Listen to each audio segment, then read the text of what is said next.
Kendi merkezinde olmayan, hayatın merkezine kendini koyamayan ne yapar? Merkeze dışarısını koyar. Yani sen o akışın içerisinde güzel şahitlik yapabildiğin ölçüde çok güzel verim alabilirken illa benim dediğim gibi olsun dediğinde ilk bozulan organınız midenizdir. Şimdi kırıldım, darıldım, gücendim. Hayır. Sen yine gittin dışarıyı merkeze koydun. Yine gittin efendin yaptın dışarıyı.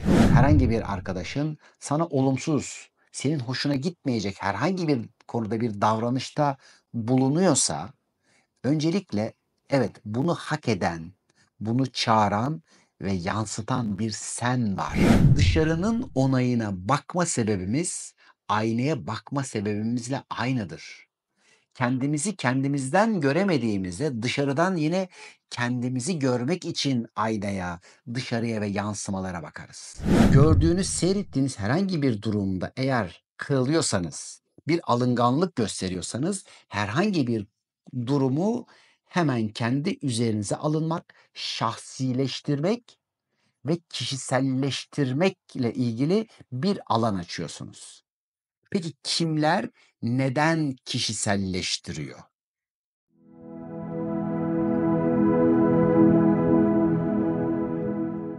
Canlı yayınımıza hoş geldiniz. Bugün alınganlık ve kırılganlığın kodlarını anlatacağız. Şimdi geçenlerde bir Instagram yayını yaptıydım. Arkadaşlarım da böyle paylaşmışlar ve o yapılan yayından 10 bin yeni kişi gelmiş. Fakat o yayından da 3.000 kişi o yayının üzerine Instagram'ımdan ayrılmış. Arkadaşlar şimdi bana rapor veriyorlar. Şimdi dedim bir bakın bakalım o arkadaşlarımız neden ayrılmışlar? İşte hani bir olabilir bir anda şimdi hani 10 bin kişi yeni geliyor ve üçü de gidiyor. Hani evet artı 7 ama yine de orada bir şey var.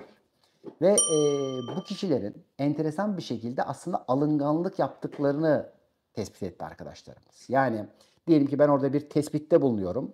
Şöyle şöyle davrananlar budur, bunu yapanlar budur vesaire gibi düşünün ki hani buradan dahi bir konuya alınabiliyor. Yani kendine herhangi bir konuda bir insan eksik hissettiğinde bir anda karşıyı da suçlayıp öyleyse bana doğruyu, hakikati gösteren bir adam var. Benim de canımı yakıyor. Hatta bu bana karşı bir şeyler söylüyor. Ben tanımadığım halde bile belki birçoğunu ve diyelim ki şeyden ayrılıyor. Takipten ayrılıyor. Şimdi düşünün ki bu kadar hassasiyet gösteren egolarımız var. Tabii aslında her birimizin de benim de sizin de her birimizin belki çeşitli şekillerde işte bu alınabilme ile ilgili belki noktaları var ve bunları görerek, fark ederek iyileştirebiliriz. İyileştirdiğimizde bunların bazı avantajları var. İyileştirmediğimizde bu kırılganlıklara ve aslında ruhsal zayıflıklara gidiyor. Hani bazen şöyle diyor, ay ne kadar nazik, ne kadar naif bir insan, ne kadar kırılgan. Ha, iyi bir şey mi? Zayıf. Yani yine ince ruhlu olabilirsiniz. Yine çok nazik, çok kibar olabilirsiniz. Diğer taraftan ayağınız yere çok sağlam basar. Şimdi buradaki temel noktalardan bir tanesi gördüğünüz, seyrettiğiniz herhangi bir durumda eğer kırılıyorsanız, bir alınganlık gösteriyorsanız herhangi bir durumu hemen kendi üzerinize alınmak, şahsileştirmek ve kişiselleştirmekle ilgili bir alan açıyorsunuz. Peki kimler neden kişiselleştiriyor? Şimdi burası çok önemli. Şimdi dikkat ederseniz toplumda da seyrettiğiniz birçok yöneticiler, siyasiciler, işte sporcular hani böyle birçok konuyu yani ortaya bir şey konsa bile çok hızlı bir şekilde üzerine alınıyor, alınmaya başlıyor. Peki neden alınılır? Demek ki senin orada bir yaran vardır, bir eksikliğin vardır, bir kompleksin ya da kendinden dışarıdan saklamaya çalıştığın, üzerini örtmeye çalıştığın orada bir durum vardır. Oysa ki iyileşme konusunda biz bu tip yaraları görüp üzerine odaklandığımızda oralar tam tersine pansuman olup iyileşmeye başlar. kaçtıkça ve şimdi şuranın altını çiziyoruz ki dışarıyı suçladıkça ise sadece görmezden gelir, topu taça atarız. Peki bugün dışarıyı suçlama huyu, alışkanlığı kimlerde yok? Hani herhangi bir hal ve durum içerisinde kimler dışarıyı suçlamıyor? Ondan dolayı, bundan dolayı bana şu yaptı, annem yaptı, babam yaptı, kocam yaptı, karım yaptı. Bir baktığınızda toplumun zaten öğreti olarak da yani psikolojik eğitim olarak, yani okul eğitimleri olarak gittiğiniz birçok hatta manevi eğitimlerin içerisinde dahi neredeyse birçoklarında bir bakıyorum ki dinlerde, inanç sistemlerinde dışarıyı suçlamak var.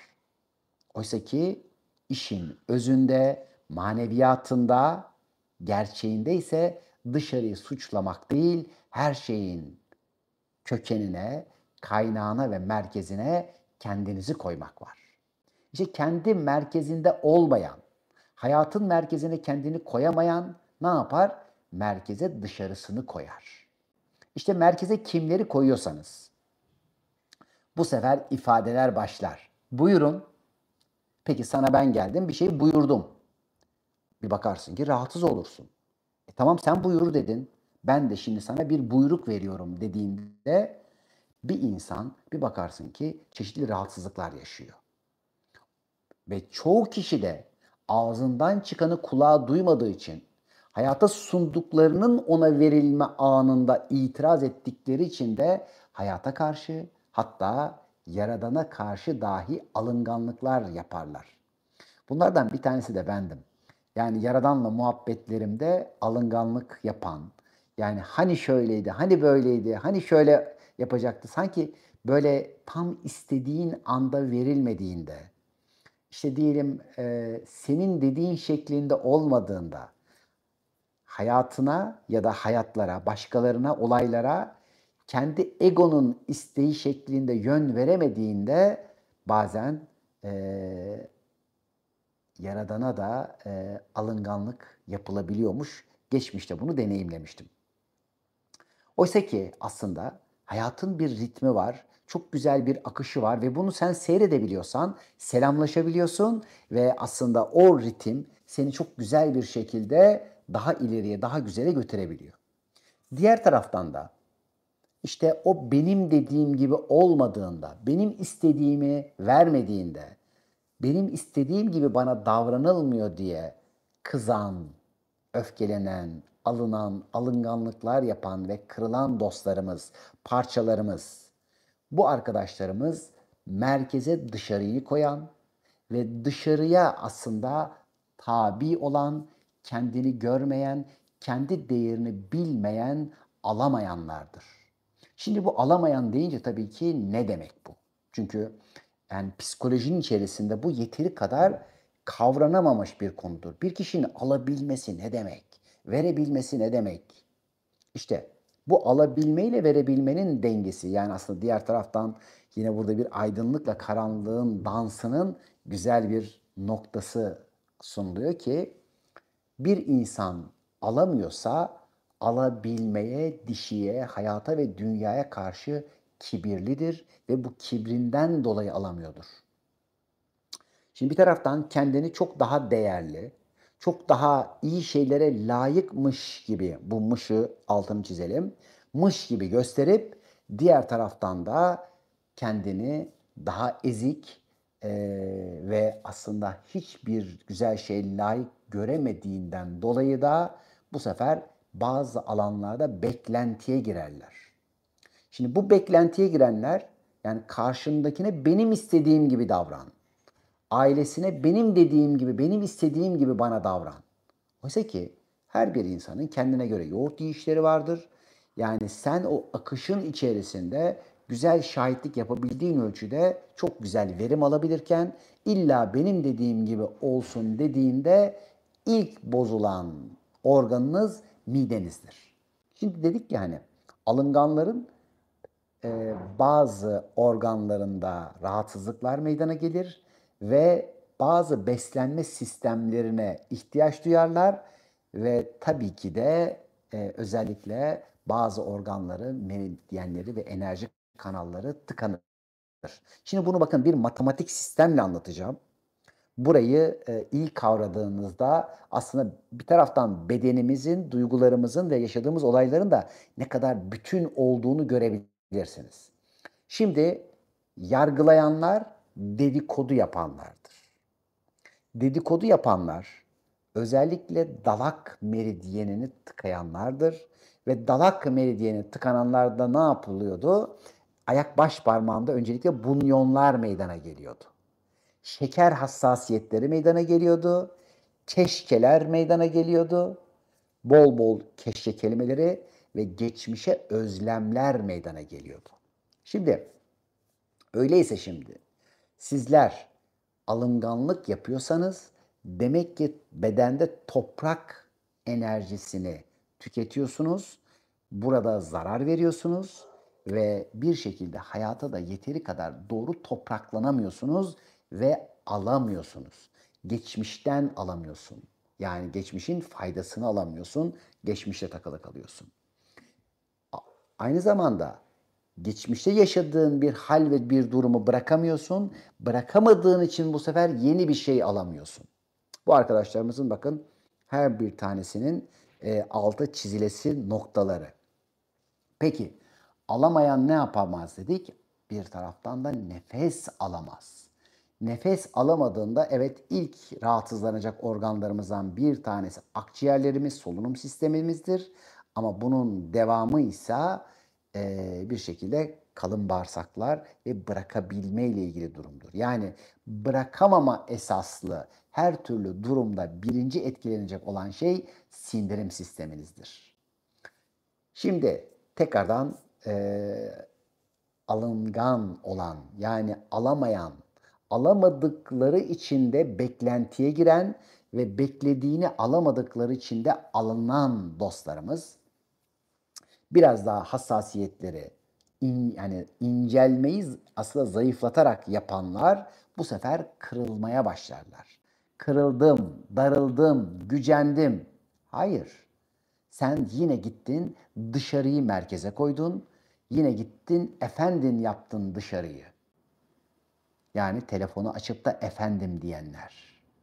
Neden efendim diyorsun? Efendi ne demek? Kim efendi?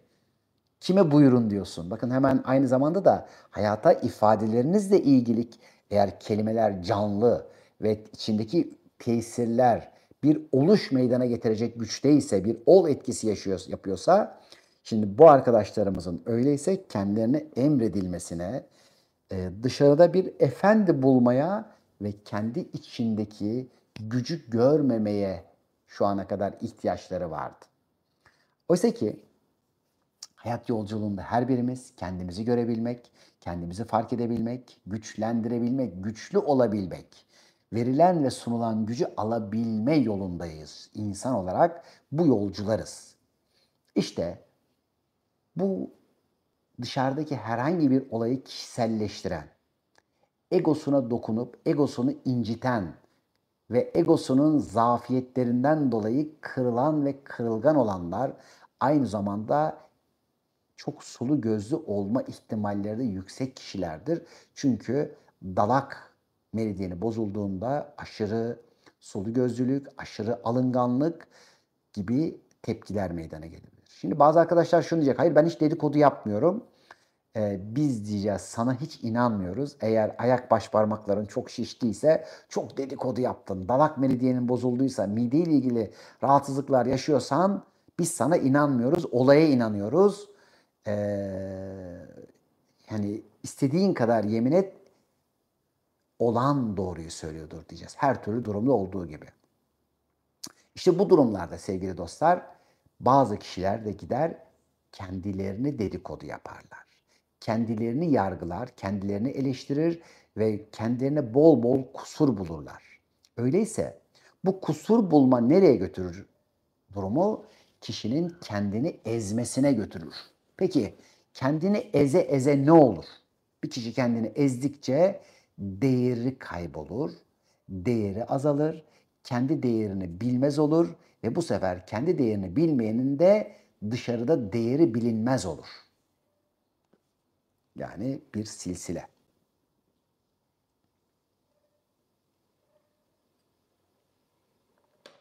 Diğer taraftan işte kendi değerini bilmediğinde kişi bu sefer kendine eziyet etmeye başlar. Ve herhangi bir yerde ortaya bir şey söylense dahi kompleks ettiği çeşitli hal ve durumlar bir anda kendi üzerine sanki şimşekler varmış gibi bazen utangaçlıklara, utanma hallerine ve durumlarına ve bazen de karşısındakilere gönül koyma durumlarına geçer. Peki yapmayalım mı bunu? Şimdi benim bu anlattığım yani bizim şu anda takipçilerimizin %90'ı yani belki daha da fazlası. Şimdi yani kimseye kırılmayalım mı? Kimseye hani bir alınganlık yapmayalım mı? Ya da bunu neden yapmayalım? Yani kişi geldi, hani şöyle şöyle bir durum yaptı, hani gönlün incindi. İşte o gönül incinmeleri dahil sevgili dostlar aslında bir mekanizmaya ve bir prensibe dayalı.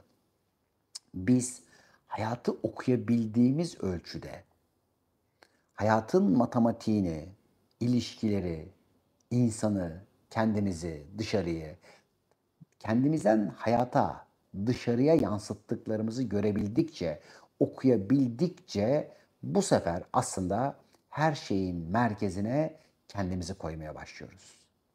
Şimdi kimisi egosunu koyar, ben merkezci olur. Kimisi kendini koyar, kendi merkezindeliğiyle hayata kendi merkezinden bakan olur. Buradaki bizim tanımımız egosal ben merkezcilik değil, hayatın sorumluluğunu alan, olumlu ya da olumsuz diye ayırmaktan öte kendinden alemi seyreden bir noktadan kendini ve kendinden yansıyanı görebilmek ve birleştirebilmek üzeredir.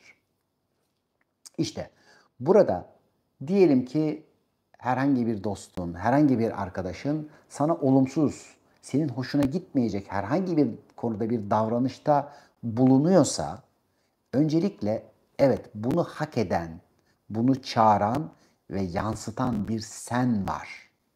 Burası çok hoşa giden bir şey değil. Yani bütün olumlu ve olumsuz her bir şeyin öncelikle senden kaynaklandığını görmek insanın çok hoşuna gitmiyor. Her birimiz yani şimdi diyoruz burada da mı ben var? Ya aynaya bakıyorsun.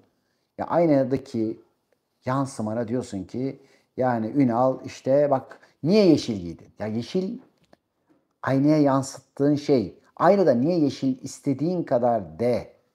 Bunu söyleyebilirsin. Ama bunu yapan sen olduğun için aynaya yansıdığını görmek bir sorumluluk ve bu sorumluluktan da evet birçok kişi kaçar ve bunu görmek istemez. Dünyanın da kuruluşu, insanın da fıtratı gerçeği, hakikati gizlemek üzeredir ki bunun adı kafirliktir. Gerçeğin üstünü örtmektir. Oysa ki işte arkadaş ortamlarında, aile ortamlarında her bir tanesi sana seni anlatmak üzere bir düzenin bir parçası olduğunu gördüğünde bu sefer görev verdiklerim diye bakarsın. Kime ne görev verdin? Kim senin diyelim ki kulağını çekecek, kim saçını çekecek, kim çimcik atacak, kimlere ne görev verdin? Tabii bu şimdi bir kademe. Yani buraya gelene kadar hani aynayı görmek, hayatı okumak, okumanın içerisinde bir sürü mekanizmalardan geçiliyor. Hani şimdi burayı böyle onun için çok gitmeyelim. Bunlarla ilgili bir sürü çalışmalarımız, bunun idrak ve farkındalıkları ile ilgili çalışmalarımız var ve özellikle kendini bilmenin matematiği çalışması ya da online yaptığımız ince zaman inzivası diye bir çalışmamız var. Lakini arttırmak üzere bu çalışmalardan faydalanabilirsiniz. Şimdi öyleyse alıngan olan kişiler aslında dışarıyı o kadar fazla merkeze koyarlar ki dışarısı beni onaylasın diye dışarının onayına muhtaç bir hale gelirler. Birçok sanatçı, birçok hani böyle sahne şovları yapan kişiler, sinema sanatçıları, tiyatro sanatçıları, ses sanatkarları, mankenler, yani toplum önünde birçok iş yapan kişiler ya da başarıya odaklı ve başarı içinde dışarının onayına muhtaç olan kişilerin birçoğunda bu özellikten noktacıklar vardır, belki daha fazlası vardır. İşte öncelikle şuna bakacağız. Neden dolayı dışarının onayına ihtiyaç duyuyorsun ve dışarısı seni onaylamadığında alınıyorsun? Dışarısının herhangi bir davranışı seni neden bu kadar etkiliyor? Dışarıdaki rüzgar neden bu kadar seni sallıyor? Eğer ayaklarını yere sağlam basıp kaynağın kendinden kaynaklandığını görebilseydin bu rüzgarlar seni sallamıyor olacaktı. Senin için kimin onayı önemli? Dışarının onayı diyenler biliyoruz ki çoğunlukta. Oysa ki evet, dışarısı da bir gösterge. Dışarıda da, aynada da kendimizi görüyoruz. Biz aynaya tesadüfen bakmıyoruz. Fakat dışarının onayına bakma sebebimiz aynaya bakma sebebimizle aynıdır. Kendimizi kendimizden göremediğimizde dışarıdan yine kendimizi görmek için aynaya, dışarıya ve yansımalara bakarız. Şimdi bakın arada ne kadar ince bir nüans farkı ortaya çıktı. Yani yine kendi merkezimizde olduğumuzda da dışarıya bakıyor olacağız. Sadece içeriye bakmak değil. Tabii ki yaşadığımız hayat, birlikte olduğumuz insanlar, ilişkilerimiz her bir tanesi bizi gösteriyor olacak. Bazen çok kibirli bir kişi senin içeride ne kadar kibirli olduğunu sana fark ettirecek. Ya da kendini aşağıladığın bir şey varsa orayı göstermek için olacak. Ya da gelip birisi sana çimdikliyorsa seni bir konuda uyandırmak için orada boş bıraktığın bir alanı ya da sınırını bilemediğin, başka insanların alanına geçtiğin bir alanı gösterecek. Şimdi geçenlerde böyle bahçeye çok güzel bir rüzgar çanı asmıştım. Şimdi fakat yönüne de dedim hani bakacağım, tam böyle yönlerini ayarlayacağım. Hani böyle bir iki gün rüzgar çanım orada durdu. Komşum da hani burada da hani yeniydik. Aa dedi, bana dedi sabahları çok dedi ses yapıyor dedi. Bunu dedi buradan dedi kaldırabilir misiniz? Tabii dedik hemen. Ee, Burası doğru nokta değilmiş dedik. Ki hatta ilk başta da böyle birazcık hani ses volümde çok yumuşak değildi. Fakat onu söyleten kim ve bana ne diyor diye bakarım önce. Tabii ki alanını, sınırını koruyup gerekli muhafazayı yapıp ama bir taraftan da hayat senle kimlerle konuşuyor, kimler aracılığıyla konuşuyor.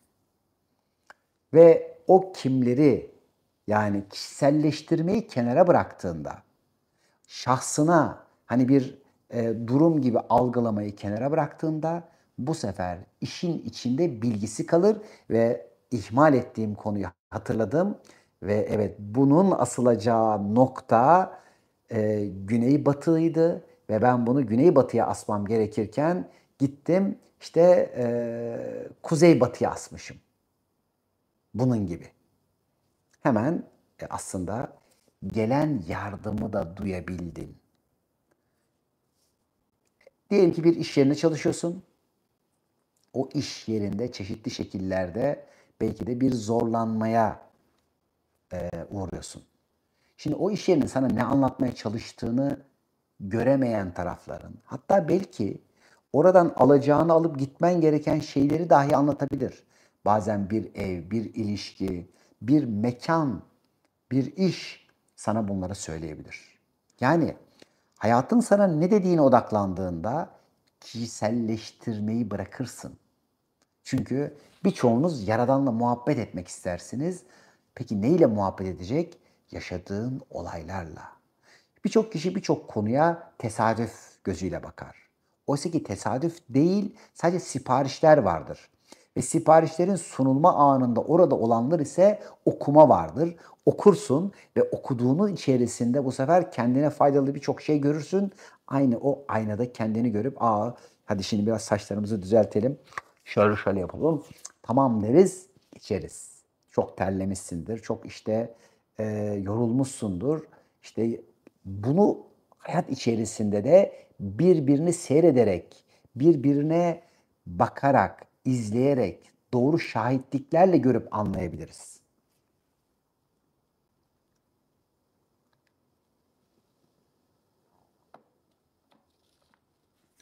Ve tabii ki şimdi Dışarıya bu kadar çok bakan kişiler de dışarının mağduru olmayı isterler.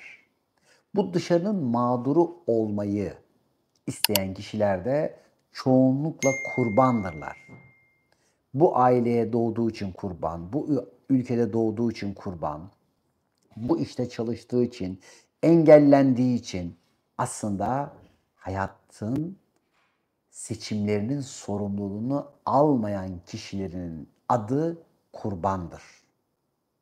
Kurbanlıktan beslenirler. Onlara çok fazla dokunamazsın. Çünkü o kurban olma hali onların besin kaynaklarıdır. Her birimizin farklı farklı alanlarda böyle küçük noktacıkları vardır. İşte mesela çok gelişmiş ruhsal varlıkların içinde de bunlara rastlıyoruz. Hani zannetmeyin hani böyle çok kaba bir şey diye. Mesela dünyaya gelmeyi kurban olarak gören yüksek ruhlar vardır. Burayı anlayıp maddenin önünde eğilmeyi öğrenene kadar onlar da kendilerini kurban gibi hissederler. Çünkü birçok konu bilinenin çok çok tersi de olabilir. Yani hani diyoruz ya maddenin ve dünyanın önünde secde etmeyi öğrenebilmek öyle de çok hani kolay bir şey değil. Bayağı bir emek isteyen bir şey. Çünkü bir taraftan sen ışık, bir ruh, bir bu kadar hareketli, bu kadar yaratım gücüne sahipken hareketsiz, atıl ve bu kadar yavaş olan bir şeyin karşısında neden ve niçin secde edeceğim, niçin eğileceğim diyebiliyor bazı varlıklar. Oysa ki maddenin ve ruhun birlikteliğinin karşısında eğilebilmek, Adem'le Havva'nın karşısında eğilebilmek ve iblis olmaktan özgürleşebilmek hepimizin birinci ödevi. Birinci ödevimiz bu. Çünkü bunu yapmadan ne güzel ahlaka sahip olabiliyoruz, ne nefsimizi kendimizi bilebiliyoruz, ne de bu dünya okulu denilen bu güzel harika ortamdan, simülasyondan gelişerek, tekamül ederek yükselebiliyoruz. İşte öyleyse kendini kurban olarak hisseden kişiler konuyu çok daha aşırı kişiselleştirmiş olanlardır. Ve çok yorulurlar. Bu kişiselleştirme konusunda özellikle çok zaafı olan kişiler birçok konuyu şimşekleri üzerine çekerler ve açtıkları kader portallarında da birçok konunun içerisinde şanssızdırlar, kısmetleriyle buluşamazlar ve sürekli bir şikayet içinde olurlar. İşte bu şikayet içinde olma hali sevgili dostlar, nasıl bir şey vardı? Şikayet ettikçe şikayetleri artar. Ve özellikle kendini inciten, kıran, kırdıran kişilerin çoğunlukla eklem incinmeleri, kırıklar, çıkıklar, çatlaklar, hani böyle yaralanmaları çok yüksek ve fazla olur. Bakın aynı zamanda. Yani bilin ki birisi gitti, işte bileğini burktu, bileğini incitti, ayağını işte burktu ya da işte bir parmağının bilmem nesini burktu, bir kası, bir eklemi burktu, incitti. Onlar kendi varlıklarını ve ruhlarını inciten kişilerdir. Her şey bir aynalamadır ve bu aynalamanın içerisinde kendini incitenler bedende de bir incinmenin şahidi olurlar. Şimdi diğer taraftan sevgili dostlar, sizler eğer kırılmaya müsait kişilerdenseniz, yani birisi "Üf" dedi, hemen üzerinize alındın, vay öyle mi böyle mi bilmem ne, hani bizim dedim ya bir anda işte bazı kişiler alınmış, yani anlattığımız her şey bir matematik. Şu anda alınganlık hani bende yok demiyorum ki. Dünyada herhangi birinizde eğer bir hal, bir durum varsa, diyelim ki en çok olan kişide 1 kilometre varsa en az olanda da 1 santimetre vardır. Yani dünyada olan her türlü olumlu ve olumsuz davranışlar her birimizde vardır. Sadece bazılarımız görerek, fark ederek bunlarla başa çıkabilme yollarını, bunları dizginleyebilme, yönetebilme ve hayatlarında bundan faydalanmayı öğrenirler. Şimdi hiç öfkesi olmayan bir kişi olabilir mi? Her birimizin evet bir öfke enerjisi olabilir ama bunu yönetebilmeyi, fark edebilmeyi, ateşe dönüşüp hareket enerjisine çevirebilmeyi öğrenenlerimiz vardır. Ya da öfkenin kontrolünde öfkeyle yananlarımız vardır. Şimdi yani ateş çünkü eğer bir kabın içinde alırsan gidersin başka şeyleri tutuşturursun, yemek pişirirsin, ocağını yakarsın, bir sürü şeyler yapabilirsin. Ama diğer taraftan kimileri de ormanları yakar, kendini yakar. Hepsi ateştir ama kullanmayı, yönetmeyi öğrendikçe biz işte o insanı kamil denilen, insanın içindeki yücelen taraflarını da güzel bir şekilde alan, kabul eden oluruz. İşte burada alıngan olanlarımız bu sebepten dolayı çoğunlukla da içeride utangaç olurlar. Kendilerinden çok gizlenen ve halı altını da süpürdükleri bir sürü durumlar olabilir. Hangimizin yok, hangimizin şuur altına süpürdüğü bir şey yok. Hani ben böyle dışarıda gibi anlatıyorum. Her birimizi olduğunu da dediğimiz gibi altını da çizerek anlatıyorum. Şimdi işte o halının altına süpürdüğümüz taraflar çoğunlukla içeriden insanı yönetip ve bu sefer e, efendilik yapar insanın kendisine ve bu durumdaki olan kişiler de dışarıda bir efendi ararlar. O efendi onu kıracak kişidir. Sizi bir kişi kırdıysa o kıran kişi sizin o anda efendinizdir. Sizin üzerinize hüküm sahibi ve sizi yöneten kişidir. Şimdi ne diyorsunuz? Kırılmaya devam mı etmek istiyorsunuz? Oysa ki kendi varlığının, hayatının efendisi olan kişiler, evet bu gelen bir tesir gördüm, hakkında şöyle konuşulmuş, böyle söylenmiş, evet gördüm. Bunun hayatın içerisinde bazen belki bir koruma olabilir. Sana bir faydası hayır olacak taraflar, durumlar meydana gelebilir. Diğer taraftan da kişiselleştirmeden baktığında faydasını alır. Kişiselleştirerek baktığında ise karşındakini düşman zannedersin. Evet, çeşitli yolculuklarda gelişebilmen için rakiplere ihtiyaç duyabilirsin. Bazen kıskanarak, bazen özenerek daha ileriye, daha hızlı gidebilmek üzere çeşitli kişileri görevlendirebilirsin. Fakat diğer taraftan görevlendirdiğin her bir kişi sana hizmet etmek için bu dünyada vardır. Şimdi çok eskiden şöyle bir bilgiyi duymuştum ve e, bir yere koyamamıştım. Yani daha böyle çocukluk yaşlarında. Dünyanın dönüşü hayra doğrudur. Yani her şeyin içinde bir hayır vardır. Allah Allah yani. Hadi gelin de bunu anlayalım yani. Şimdi böyle söylemesi demesi kolay da diyorsun.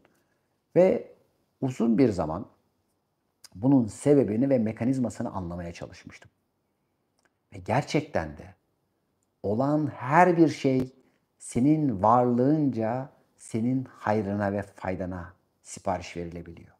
En olumsuz zannettiğin şeyin bile sana bir hizmeti var. Ha, hizmeti var da sen hizmeti alabiliyor musun? İşte alamadığında verilen hizmete karşı alınganlık yapıyorsun. Onun için ne dedik? Alınganlarımız, alamayanlarımız. Henüz almayı öğrenemeyenlerimiz. Yani sunulan hizmetin, sipariş edilen, çağrılan hizmetin ne kadar faydalı olduğunu göremeyen dostlarımız. Oysa ki alabilmek üzere kollarımızı ve ellerimizi açalım. Sadece dua için değil, faydayı alabilmek için avuçlar açılır. Ve bilin ki her türlü siparişinin size fayda, güzellik katmak için gelebilir. Mesela bazı rahatsızlıklar, şunlar genetiktir, bilmem nedir bir sürü şeyler söylüyorlar ya. Aslında bir taraftan genetik bir ayıklanma vardır ve sadece faydalı genlerin aktarılacağı bir sistemden geçilir. Fakat şimdi orada çok ince bir hani meta genetik bir unsur meydana gelir ki Annenin, babanın ya da geçmişten aktarılan genlerin içinde bütün genler de vardır. Yani oradaki diyelim ki DNA'larımızın içerisinde bir sürü genler vardır. Biz duygu ve düşünce olarak herhangi bir tarafa yöneldiğimizde işte o olumsuz genleri aktif ederiz. Burası çok ince bir durumdur ki epigenetik biliminin dahi vaktiyle göreceği, kavrayacağı bir durumdur. Yani sadece fiziksel bir gen aktarımı değil, ruhsal, duygusal ve zihinsel bir seçimle biz geçmiş kodlardan bazı aktarımlar alırız. Şimdi annen, baban alıngan olabilir, çok kırılgan olabilir. Fakat sen fiziksel gen olarak bunların mevcudunu, bunları taşıyor olsan da duygu ve düşünce olarak seçmediğin sürece alınganlık ve kırılganlıktan korunabilirsin. Şimdi diğer taraftan tabii çocuklar ne yapıyorlar? Sadece duyduklarını değil, gördüklerini, izlediklerini yapıyorlar. Eğer bir kırılgan anne baba izledilerse vaktiyle onları taklit etmek zorunda kalabiliyorlar. Öyleyse anneler, babalar çocuklarınıza güçlü bir psikoloji hediye edin. Ayakları üzerinde güçlü bir şekilde duracak, köklenmiş bir anne baba izletin ki onlar da toprak ile, su ile, hava ile, ateş ile barışık bir şekilde doğanın güçlerini doğru şekilde alabilen, kullanabilen ve yönetebilen olsunlar şimdi anne babalara. Çocuklarımıza ise ve her birimiz bir anne ve babanın çocuğuyuz dünyada. Anne ve babalarımızdan evet bir sürü haller, durumlar gördük ve seyrettik. Ve bu seyrettiklerimizi bazılarını hayatımıza geçirdik. Bazılarını kendimizin kızsak ve öfkelensek de ay ne kadar çabuk kırılıyor annem, ne kadar alınıyor. İşte benim bir arkadaşım var. Ya diyor ben diyor annemi diyor bir gün aramasam diyor annem alınır, kızar. İşte ertesi güne bana sistemler yapar. İşte böyle diyorum sen mi böyle alıştırdın? Annen mi böyle? Annem böyleydi işte ben de diyor işte artık böyle oldum ve bir bakıyorum ki o da çocuğuna aynı şeyi yapıyor. Şimdi öyleyse ışık bir yerde kırıldığında sevgili dostlar diyelim ki bir yansıtıcıya, bir aynaya ya da bir cama çarptı, kırıldı ve bu sefer yönünü kaybediyor. Fakat herhangi bir kişi soy içerisinde bir tane Mesih çıktığında bir tane fark edip şuur ve idrakle onu dönüştürebilme gücü olan kişi çıktığında hem geçmişe doğru hem geleceğe doğru yani hem annesini hem çocuğu ve torunlarını şifalandırabiliyor. Onun için her biriniz iyileşmek mecburiyetindesiniz, sorumluluğundasınız. Onun için fayda rehberlerimizden fayda rehberliği alınız. Hayatınıza fayda katınız ve sizler de faydanın rehberi olun. Yani hayatınıza iyilik katın. Hayatlarınızı nasıl iyileştiririm? Kendi soyumu, geçmişimi, geleceğimi nasıl daha aydınlık ve nasıl daha güzel, huzurlu yapabilirim diye sorular sorun. Ve bu soruları sorduğunuzda şunu göreceksiniz. Evet, iş benden başlıyor ve önce kendimi iyileştirmeliyim. Annesini babasını değiştirmeye çalışanlar, çocuklarını değiştirmeye, iyileştirmeye çalışanlar yanlış yoldasınız. Yani dışarıdan başladınız. İçeriden başlayacaksınız. Kendinizden başlayacaksınız. Ama ben kocamı iyileştiremiyorum. Ben karımı bilmem ne yapamıyorum. Kendinden başlayacaksın. Ama dışarıdan o bana şunları yapıyor. Dışarıdan değil. Kendine bakarak başlayacaksın. İşte kendine bakarak. Kendini iyileştirerek hayatı güzelleştirme yolunda olanlar, hayata fayda verenler, fayda verdikleri için de fayda alanlar, fayda rehberleridir. Diğer taraftan tabii ki dışarıyı değiştirmeye çalışanlar. Ben değil de işte toplumu değiştireyim, yönetimi değiştireyim, siyaseti değiştireyim, dünyaya insanların bakışını değiştireyim. Bunlarla ilgili çalışanlar ise kendinden kaçanlardır. Biz kendimizde yaptığımız iyilikleri, iyileştirmeleri, fark edişleri, kendimize aldığımız faydayı ancak aktarabilir, fayda aldığımız konuları paylaştığımızda etkisinin ve tesirinin çok daha yüksek olduğunu görürüz. Ama iş her zaman kendi merkezinde olmak, kendinde olmak ve kendinle birlikte seyrettiğinin de güzelliğini görebilen ve fark edebilen olmaktır. İşte hayatın içindeki güzele güzel bakabilenler için alınacak ve kırılacak bir şey kalmamaya başlar. Eğer bu bilgi ya da bu farkındalıklar ışığında da kırılan ve incinen taraflarımız varsa o tarafları da güçlendirmeye ihtiyaçlarımız vardır. Evet, olabilir. Henüz yeteri kadar güçlenmemiş duygularımız olabilir. Çok küçük bir şeyden hemen alınıp incinip böyle küsmeler, darılmalar yapıyor olabiliriz. Aradı aramadı, geldi gelmedi, bana şöyle davrandı, bilmem ne yaptı. Bir sürü sistemler yapma ihtiyacımız olabilir. Ama bizim önce kendimize ihtiyacımız var. Kendimizi iyileştirmeye, kendimizi kendimizin onaylanmasına ihtiyacımız var. Evet, dışarısı da onaylasın. Fakat dışarının onayına muhtaç olmak değildir bu. Yani aynada gördüğüm ayna beni onaylayabilir ama ayna benim için onaylar.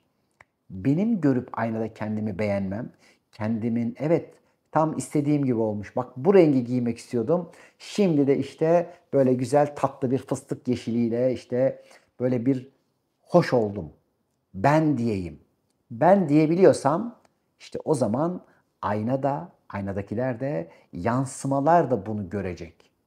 Göremeyenler her zaman olabilecek. Çünkü bir taraftan da her bir kişi kendisi gibi görecek. Ezik olan herkesi ezik görecek. Özellikle bu her kelimesiyle ilgili başlayan cümleler kuran, işte mesela geçen gün şöyle diyorum. Ya herkesin durumu kötü. Öyle mi? Ya herkes o kadar etkilendi ki işte hiç kimse tatile gidemiyor, hiç kimse işte bilmem ne yapamıyor. Ya da tam tersi, ya herkese de para çok, işte herkes işte bak restoranlar bilmem neler dolu. Bunlardan uzak dur.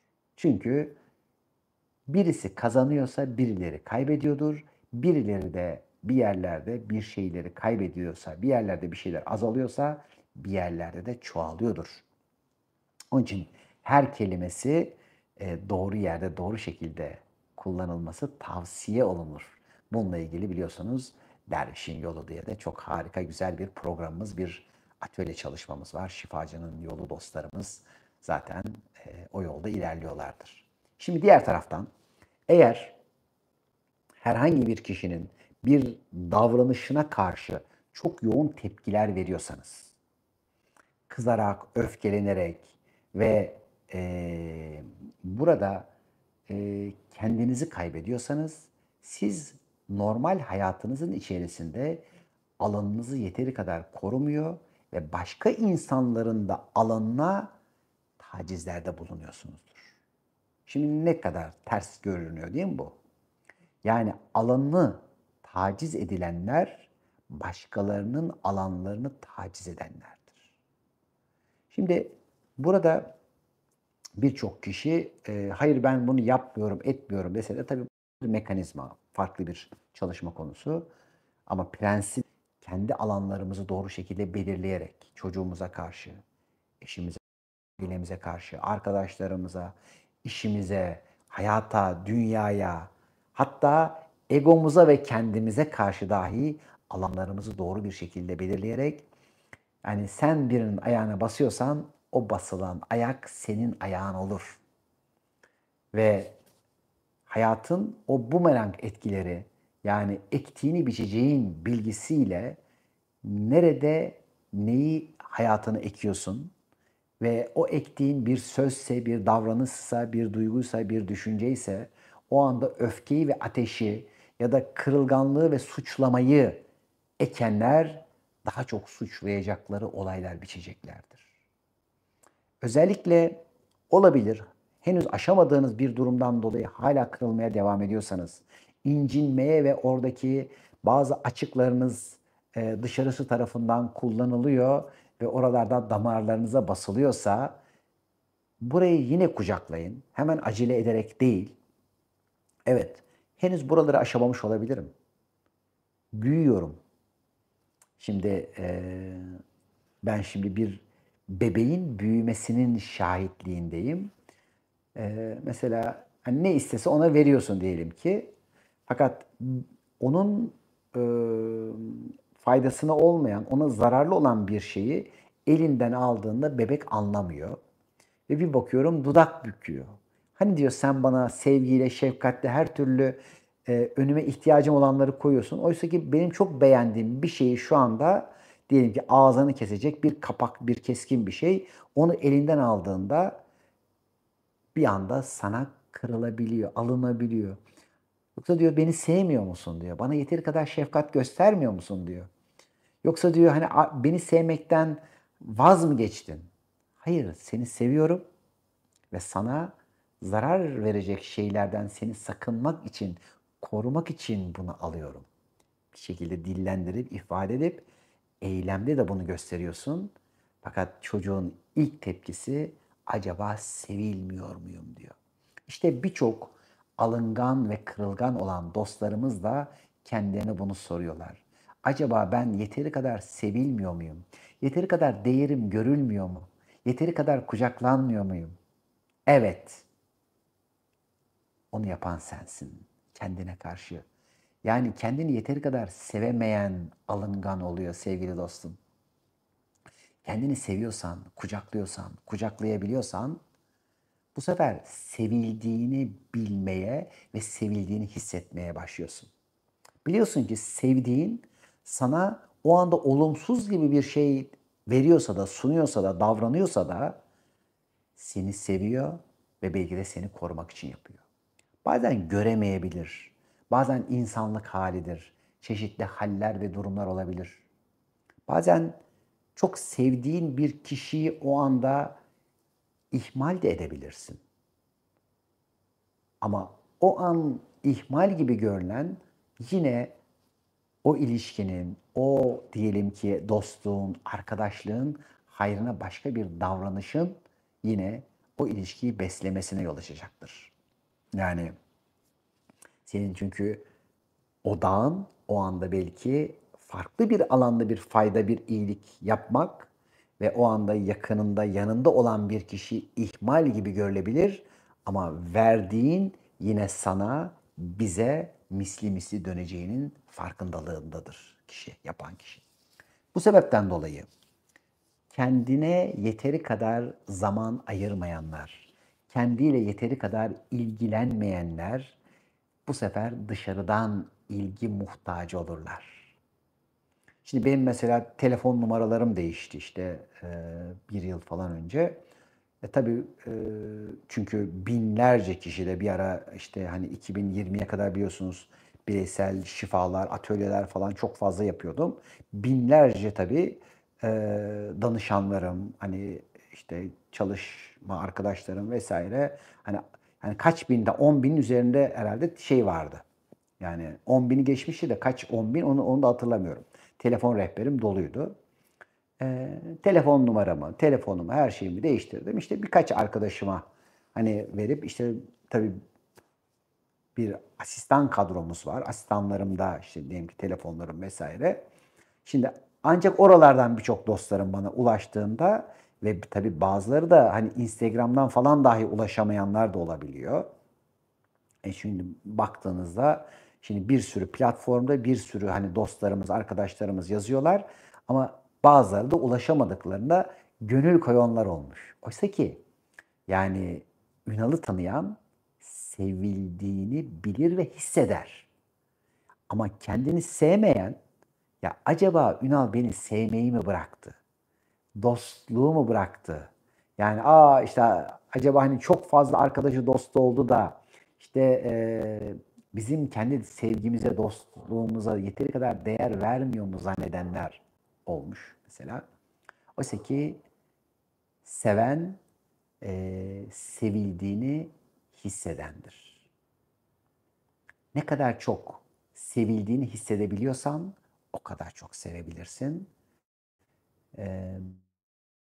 Ben Bu sebepten dolayı bütün dostlarımıza ve arkadaşlarımıza hayatınızdan sevmiyorum kelimesini çıkarmayı tavsiye etmiştim. Yine de ediyorum. Sadece seviyorum vardır. Yaradılanı yaratandan ötürü sevmek vardır. Evet, aralarda hani güçlenirken alınganlıklara, kırılganlıklara ihtiyaçlar duyabiliriz. O taraflarımızı da kucaklayalım. Büyürken evet, yani bakıyorum işte o bebekler ne kadar güzel, ne kadar sevimli bir şekilde bazen alınganlıklar yapıyor. İşte diyelim ki annesi onu emzirmediğinde, biraz hani oyalandığında dahi acaba bana vermeyecek mi diye bazen güvensizliklere kapılabiliyorlar. Oysa ki sizler sizi var edene güvenin ve bu ne kadar artarsa, yani Yaradan'a olan güveniniz ne kadar artarsa özgüveniniz o kadar artar. Özgüveniniz ne kadar artarsa öz saygınız ve özünüze verdiğiniz değer, kendinize verdiğiniz değer o kadar artar ve o kadar da dışarıya olan muhtaçlığınız, dışarının onayına olan muhtaçlıklarınız azalır. Şimdi diyeceksiniz ki peki nasıl Yaradan'a güvenelim? Şimdi düşün ki annen baban seni hani kucağında taşırken ne kadar sevgiyle ne kadar koruyorlar ve bu hayatın yasaları, kılı kırk yaran ilahi irade yasaları seni o kadar sevgiyle, o kadar adaletle korur ve sen işte o eril ve dişilin, Rahman ve Rahim'in himayesinde olursun. Sen çıkmak istemediğinde de o himaye seni korur. Ama bazen endişeyle, şüpheyle, aşırı korku ve geçmiş travmaların bugüne etkisiyle bu dengeden kaçmak istersin. İşte o yin ve yangın, eril ve dişil enerjinin dengesini bozmaya çalışanlar bu sefer yuvadan ya da şemsiyenin, Rahman'ın, döşeğin, Rahim'in himayesinden kaçanlar taş yağmurlarına tutulabilirler. Bakın. Şimdi bunların hepsi bizim seçimimiz. Ve bunların her bir tanesi bir yasa ve o sebepten dolayı alıngan olanlar gidecekler, önce dalaklarını iyileştirecekler. Dalak meridyeni çalışmaları yapacaklar. Bunlarla ilgili özellikle 5 elementin simyası atölyemde anlatıyorum. Mide ve dalak enerjilerini iyileştirecekler. Yeteri kadar topraklanacaklar. Hayatı ve kendileri severek hayatı güzel bir şekilde kucaklayan ve kucaklanan olacaklar. Aslında bir taraftan her şey çok basit fakat emek vermek, anlayabilmek ve bir konunun, bir bilginin tesirini hissedebilmek tabii ki çalışmak istiyor. Biraz kendimizi açmak ve gönlümüzdekileri hatırlayabilmek üzere kapıları açmayı gerektiriyor. Hepinizi sevgiyle kucaklayacağız. Kucaklıyoruz. Şimdi bakayım başka bir şeyler var mı? Evet, mesela kusur aramak. Dışarıda ve kendinde kusur aramak. Bu halden özgürleşebilmemiz çok önemli. Bütün alınganlarda, kırılganlarda kibir vardır, aşağılık duygusu ve kompleks vardır. Bunlardan arınmak çok önemlidir. Konuları, hayatı kişiselleştirmekten uzak olmak çok önemlidir. Şahsileştirmek değil, tam tersine kendini merkeze koyarak kendi merkezinden hayatı, olayları seyrediyor olabilmek çok kıymetli ve çok önemlidir. Şimdi tabii ki yargılayanlar yargılanırlar ama önce kendileri tarafından yargılanırlar. Yani siz dışarıyı sürekli yargı halindeyseniz bilin ki kendinizi de yargılayacak ve dışarı tarafından da yargılanacaksınız. Öyleyse eleştiri yerine tespit koyun. Bakın, çözüm üretelim. Eleştirenler, sürekli başkalarında hani bir kulp arayanlar, kendini işte ezmeye çalışanlar eleştirileriyle bunu yapamadım, edemedim bunlardan sıyrılın ve tespitler yapıp doğru teşhislerle de iyileşme ve çözümlere odaklanın. Ve tabii ki endişenin kaynağı şüphedir. Şüphecilikten bilimsel şüphe çok iyidir. Keşfetmenin şüphesinde olun. Bununla ilgili atölye çalışmamız da yayınlandı. Ama diğer taraftan da endişe şüpheciliği sizi aşağılara götürür. Evet. Ve tabii ki dışarısı dediğimiz başkalarından kaynaklandığını zannettiğimiz olaylarla ilgili farkındalığınızı açın ve adım adım ilerleyin olun. Şimdilik yeni güzelliklerde buluşana kadar hoşça kalın, sevgiyle kucaklıyorum. Teşekkürler.